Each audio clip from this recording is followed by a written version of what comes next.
Bom dia, meus amigos que vão seguindo meu canal Abiyala, isto é, Comunicação Popular Nômade e Pluriversal. Mari Mari, Compuxê, como dizemos em Mapuzungun ou Mapudungun, uma das línguas originárias, diz que chamam América Latina, uma grande instituição bancária, né?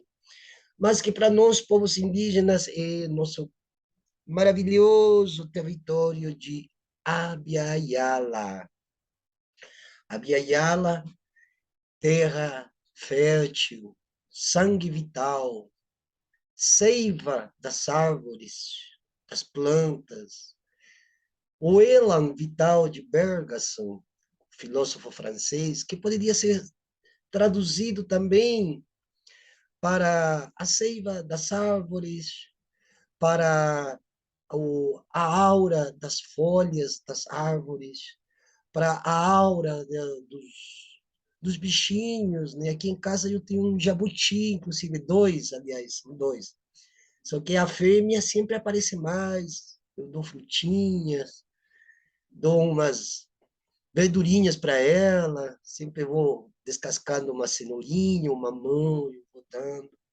Tem um cachorrinho, tem passarinhos aqui onde estou, uma maravilha, uma coisa assim maravilhosa, em um outro mundo onde estou e da qual eu sou muito agradecido, inclusive o pessoal eh, de aqui de Santo André, as pessoas de esquerda mesmo, né?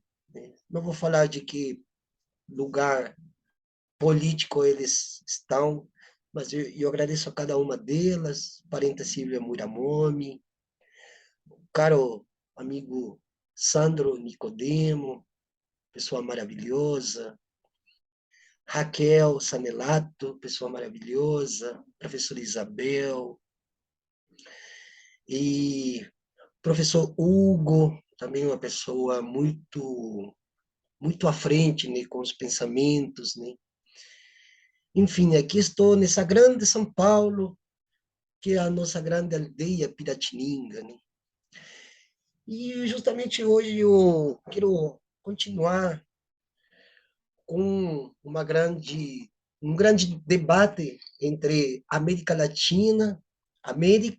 América Latina e Abya-Yala, Pindorama, Pindoretá, Maranhão, né? Que são os nomes autóctones, né, dessa região que foi, infelizmente, saturada de enlevos, né, que não passaram de fatos históricos neurotizados pela própria história, né, pela linearidade dessa história, essa linearidade hegeliana, né? Hoje eu estou tomando o meu café e nessa esteira eu quero trazer à baila, né, a questão dos 200 anos de independência da instituição bancária Brasil, né?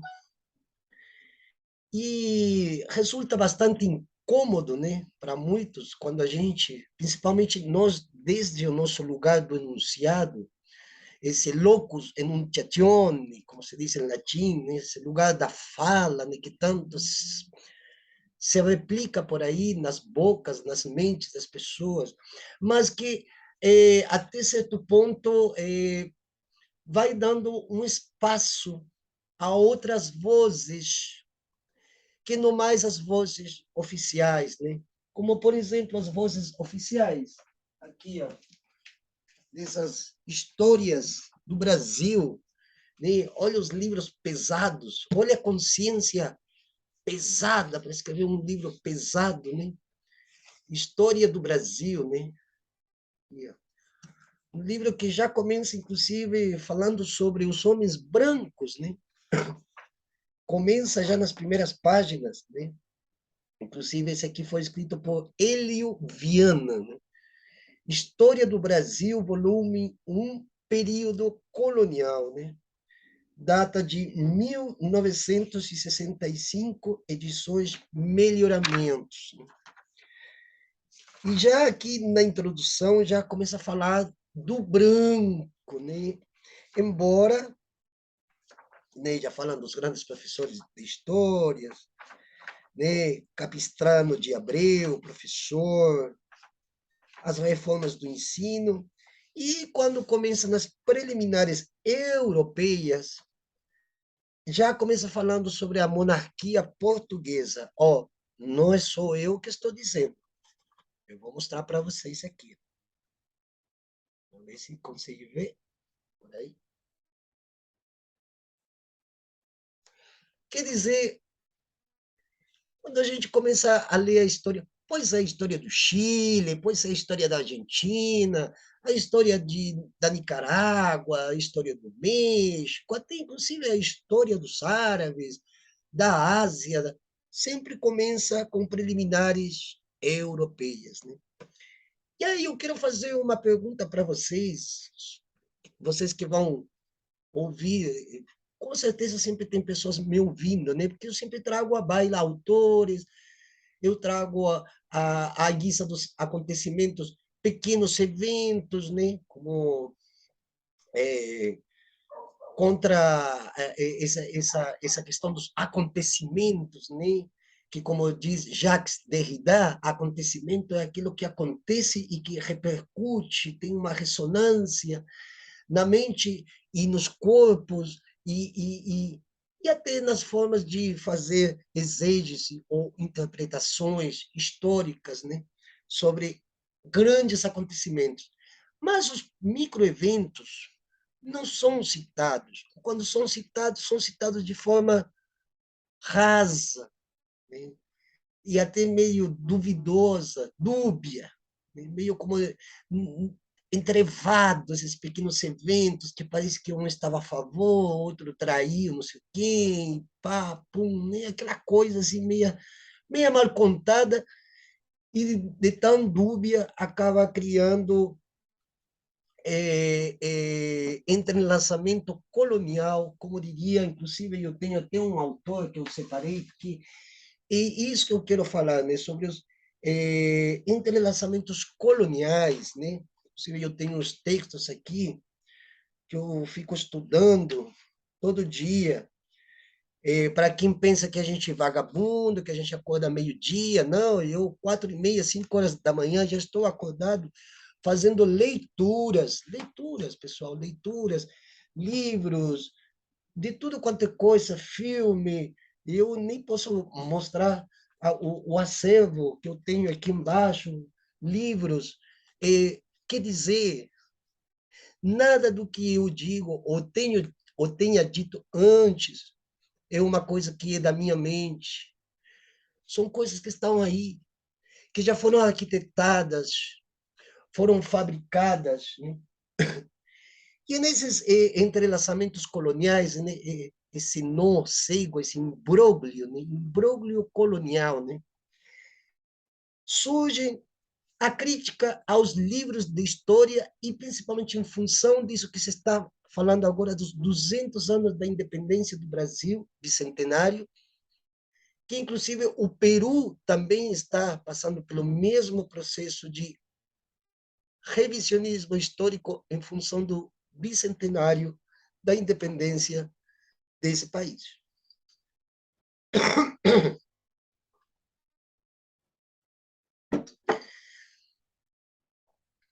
A questão que essa frase, independência ou morte, é uma sentença absoluta, é um postulado autêntico, ou é apenas uma semiótica criada em função desse processo independentista pela qual o Brasil passou, de uma forma não igual como aconteceu em alguns países da América hispana, mas que, em suma, foi uma independência. Aí eu me pergunto, né? Vocês realmente dariam a vida por um território na qual o grande percentual de terras que foram abocanhadas por países como Portugal, França, Holanda, alguém que lutou nas fileiras dessa independência, ou que gritou a favor de Dom Pedro, né, para que esse tal de grito do Ipiranga se transformasse num hino e num valor simbólico que ultrapassasse os níveis de consciência humana em função da materialidade como consequência desse processo independentista? Não. Nenhum dos que realmente estiveram naquele momento, naquele tal do grito da independência, independência ou morte, ganharam sequer um espaço dentro dos livros de história, e principalmente desses livros de história. E aqui também já vem a questão da fundação do Rio Grande, por exemplo, né? O Rio Grande do Sul, pelo Tratado de Utrecht, celebrado entre Portugal e a Espanha, ficou resolvido a nova restituição da colônia do Sacramento aos seus fundadores. Naquele mesmo ano, a Francisco de Brino Peixoto, capitão-mor da Laguna, determinou Francisco de Távora, governador do Rio de Janeiro, que fosse abrir caminho para o já conhecido Rio Grande de São Pedro, e daí as campanhas de Buenos Aires. Reentregue aos luso-brasileiros, no ano seguinte, a colônia do Sacramento, que hoje é parte do território do Uruguai, que faz fronteira com a Argentina, através do Rio do Prata. Surgiu logo a opinião espanhola de que o seu território era apenas o que pudesse ser alcançado por um tiro de peça de calibre 24 e não toda a margem esquerda do Rio da Prata e as regiões ainda despovoadas do Rio Grande do Sul, para as quais continuaria a vigorar o disposto no já obsoleto Tratado de Tordesilhas de 1494. E nisso aí surgiram campanhas de guerra, um monte de pessoas foram recrutadas. E a pergunta, outra vez vem a pergunta de novo: que pessoas foram essas que foram recrutadas? Foram os brancos espanhóis? Os brancos portugueses? Os brancos de Utrecht? Não. Foram os pobres, os pretos, os indígenas que foram à frente e que morreram como baratas.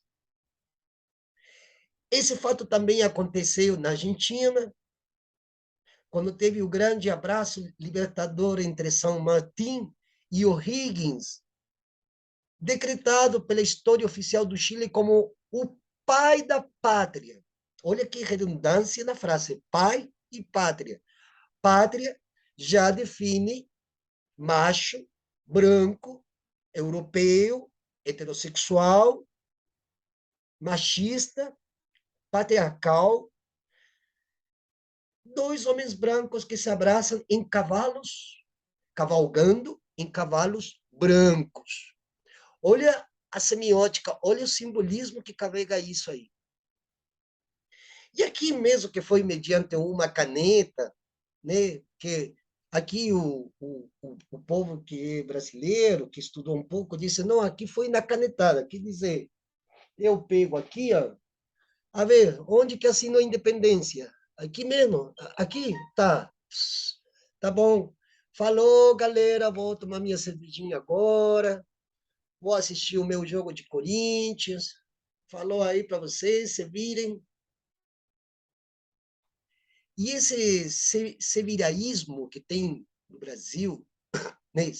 se vira para lá, se vira aí, tá de boa, vire-se aí do jeito que você pode. Os negros foram libertos, deixa eles aí, eles vão se virar, eles sabem se virar sozinhos aí. Esse seviraísmo, se vira para lá, se vira para cá, tem de se virar. Né? Pois bem, esse povo que foi jogado a esse seviraísmo, esse é o povo que até o dia de hoje está sofrendo as nefastas consequências da cultura do neoliberalismo. Porque o neoliberalismo não é um sistema econômico, como muitos pensam, não, a economia neoliberal. O neoliberalismo é o constante retorno ao colonialismo, só que de diferentes, com um formato diferenciado, uma estética diferenciada, uma imagética, uma iconografia que torna esse evento que foi anterior, um evento novo, com uma outra cara. É como se eu tivesse. Quando você compra um celular e você vê a estética do celular, você não vê a parte de dentro, como que é o mecanismo. Então, as pessoas compram a estética do celular. O mecanismo é o mesmo. Pois bem, o neoliberalismo é uma constante reconstituição de um sistema colonial que coloca sempre uns por baixo de outros, ou de outrem. E esse é o neoliberalismo. Nos anos 80 já nós vivemos o neoliberalismo, quer dizer, nós já vivemos um outro período colonial, onde os mesmos que se fuderam nesses gritos do Ipiranga, nesses processos independentistas da Argentina, do Chile, do México, da Colômbia, são os mesmos. Somos indígenas, é o preto, é o pobre, é o periférico, é aquele que é sempre inferiorizado, sempre foi inferiorizado. E a inferiorização, ela começa nos livros de história. Porque quando você pega um livro de história e você já vai nas primeiras páginas, a primeira impressão que já fica é que se fala do ensino da história no Brasil, ou da história do Brasil no Brasil. E depois já começa, no primeiro, como eu mostrei um pouco antes, preliminares europeias à monarquia portuguesa. Isso é neoliberalismo. Claro, nós estamos falando de um período que foi hegelianamente colocado como não, esse é o período colonial, saímos do colonial, mas o período colonial continua, pessoal. Independência ou morte, a independência foi a própria morte. Porque se alguém se independiza, essa independência não vai vir de graça. Essa independência tem que ser ganha mediante forças antagonistas que se opõem ao processo de independência. Mas isso foi justamente o que no Brasil não aconteceu. Não aconteceu tal processo de independência. Ninguém deu a vida por ninguém, e embora ninguém tenha dado a vida por ninguém, milhares de pessoas foram mortas. E continuam sendo mortas, e são as mesmas pessoas que foram mortas no período colonial, que hoje continuam sendo mortas, com outras formas de morticínio. Não precisa agora colocar um canhão ali fora e começar a bombardear todas as favelas. Agora é mediante a fome, desnutrição, é doença, é sistema econômico, né?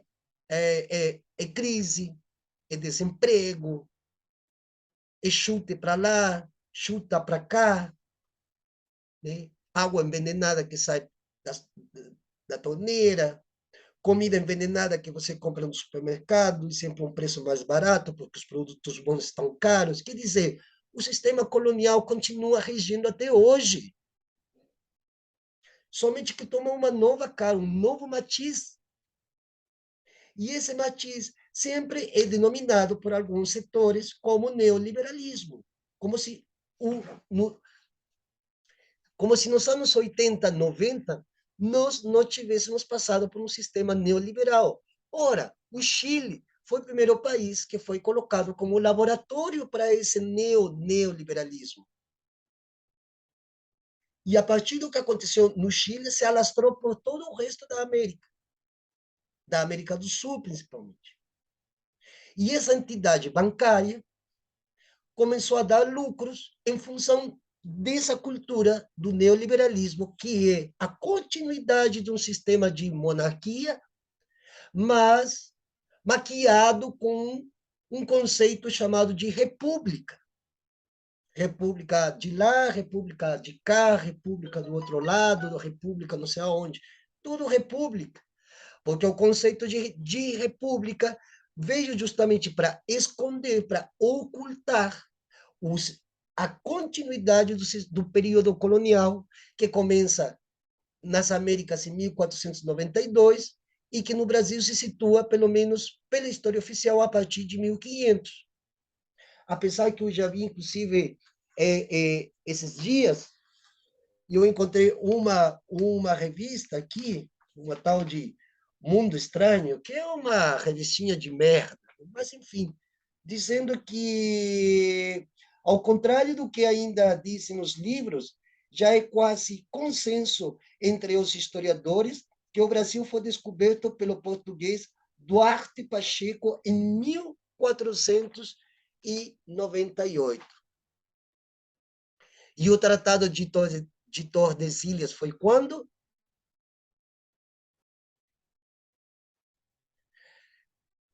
A história, ela engana as pessoas porque sempre quer mostrar uns como melhores do que os outros.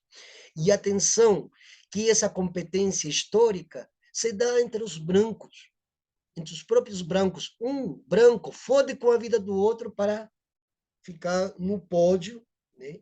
Mediante quórum qualificado. Então, tal figura vai ser o ápice da história e que vai demarcar geopoliticamente a história que os brancos definem para si como a verdadeira história.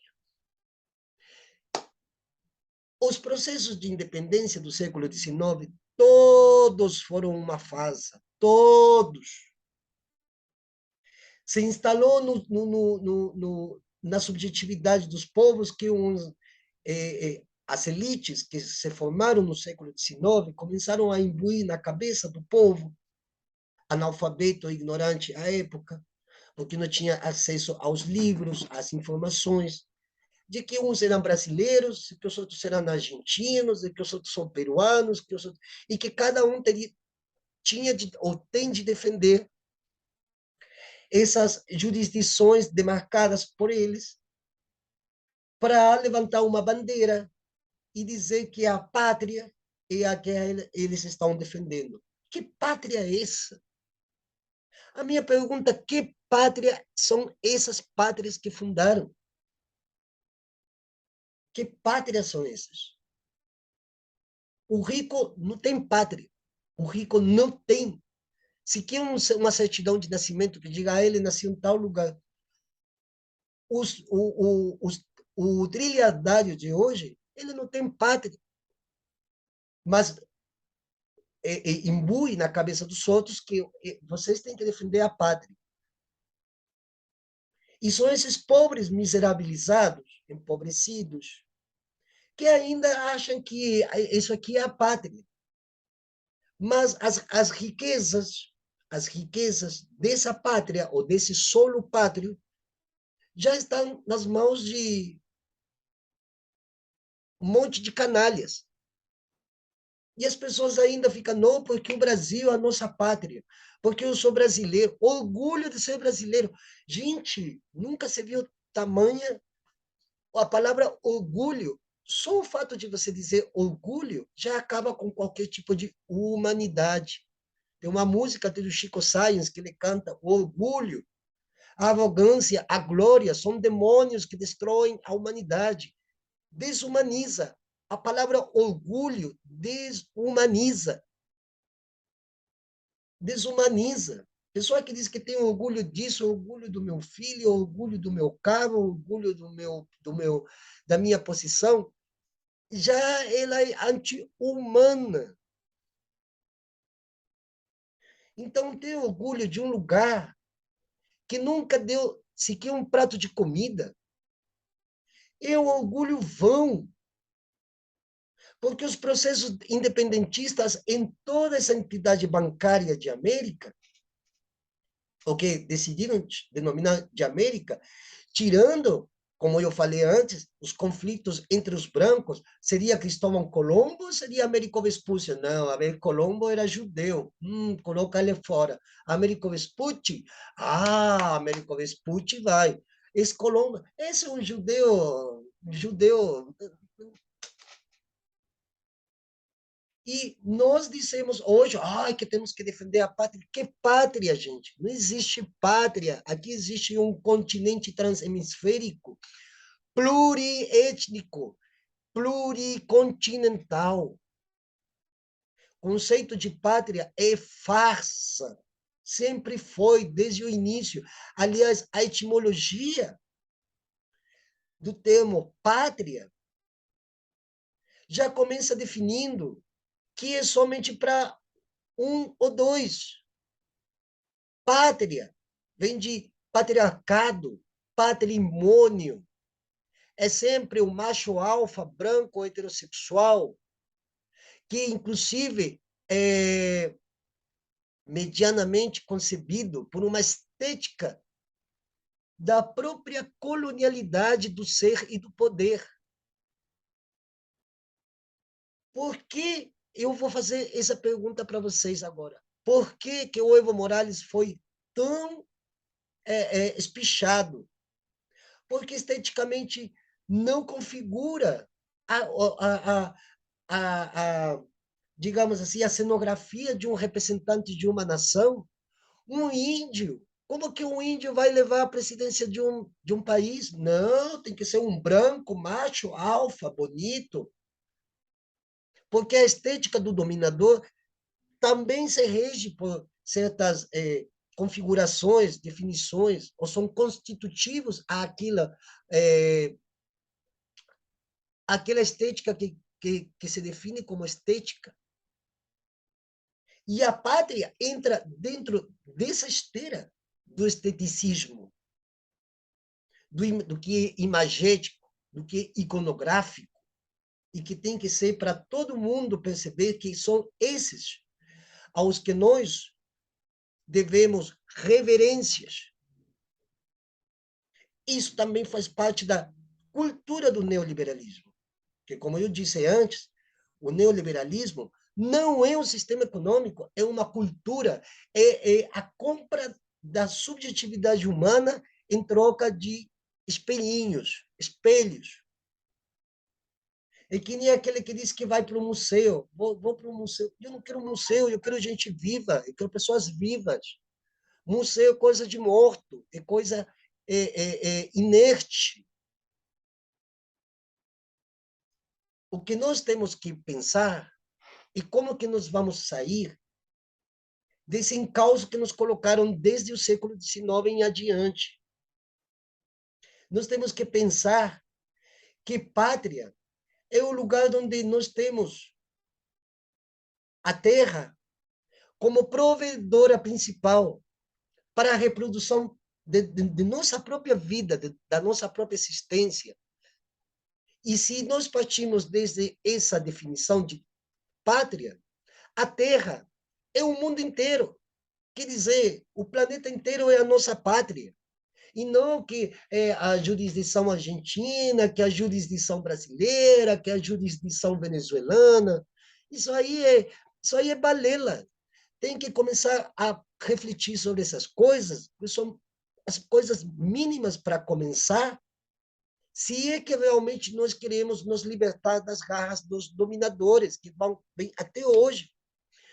Porque nessa entidade bancária chamada de América, nenhuma colônia é liberta. Aliás, somos colônias. Colônias de quê? De um Estado imperial.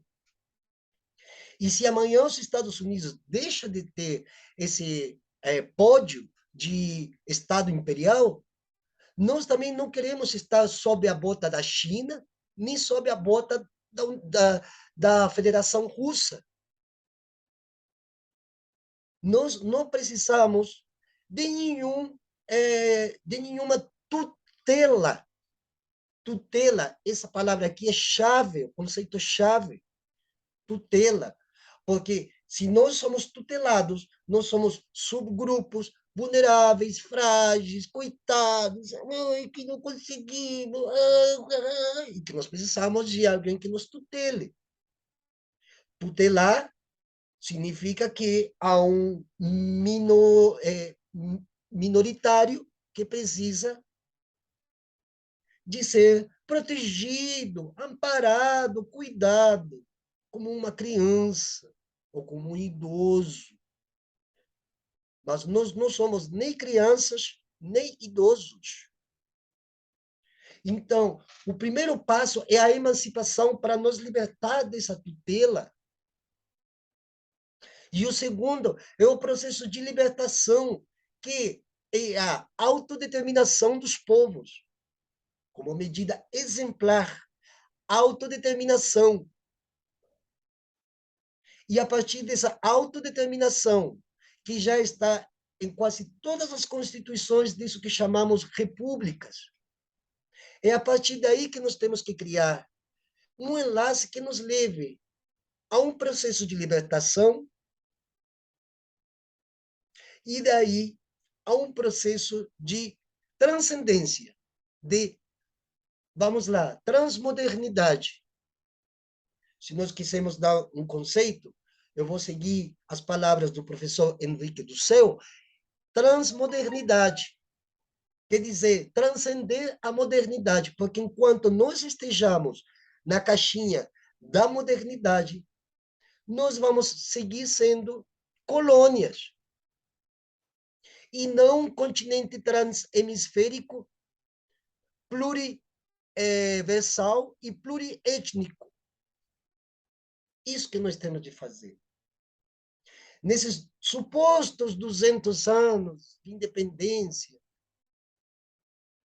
tudo que você falou até agora é mentira, balela, farsa, inventada por quem? Por alguns homens brancos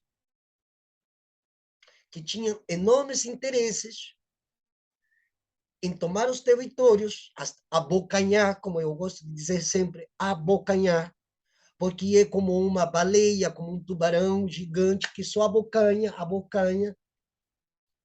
para si. E depois a dominação da subjetividade. É isso que é o pontapé inicial para nos entendermos que nós temos de sair desse boçal que nos colocaram. E é um trabalho de todos os dias. Nós temos que parar de pensar que o vizinho que mora aqui ao lado, ele está morando, ele tem uma vida individual. Somos singulares, temos nossas singularidades, mas vivemos em espaços coletivos, comunitários. Quer dizer que o conceito de pátria não vale, não existe e nunca vai existir. Porque quem demarca uma terra não somos nós, não são vocês, vocês que estão ouvindo, nenhum de vocês. São eles lá fora. E que nem sequer moram aqui no Brasil, nessa instituição Brasil, eles moram lá, Austrália, Suíça, Estados Unidos. É desde lá que eles comandam aquilo que dizem que é deles.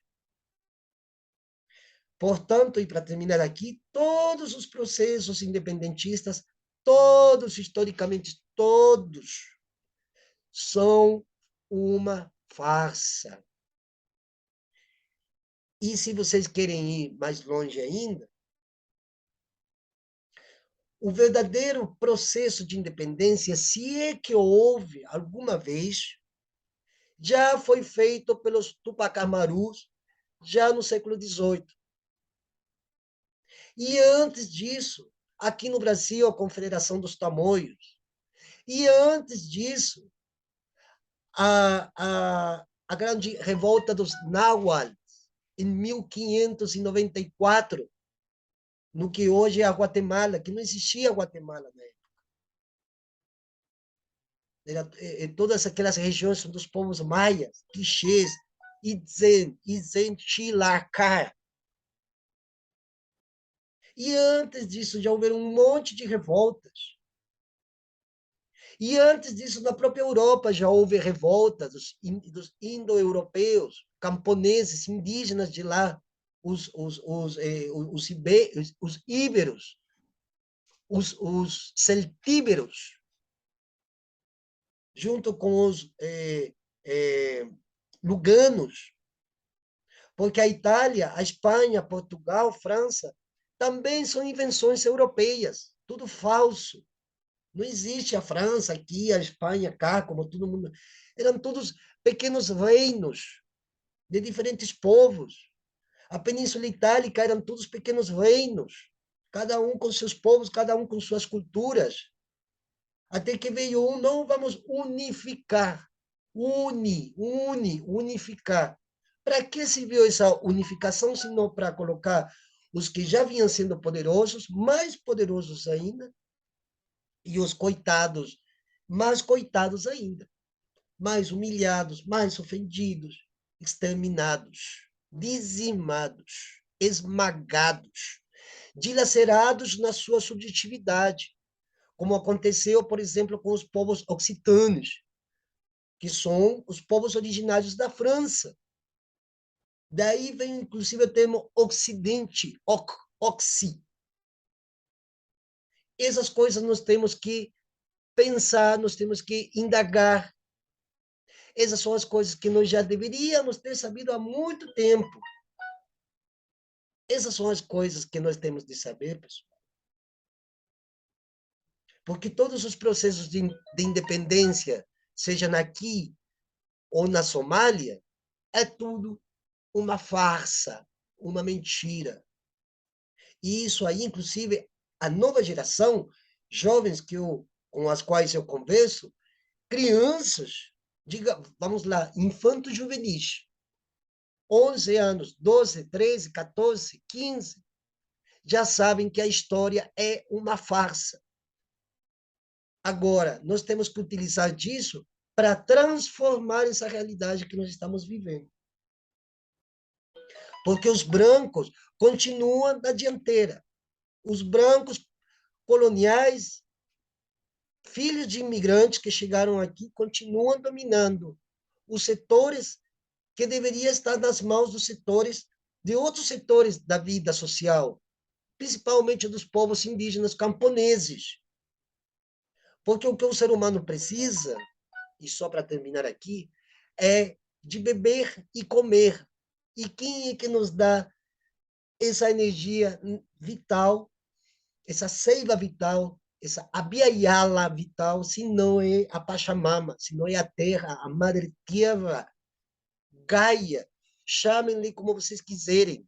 É a terra que dá o que nós precisamos, a água, inclusive, que não é um H2O, não, é uma água para fazer café, é uma água para cozinhar um feijão, é uma água que precisa para lavar a bundinha de um bebê.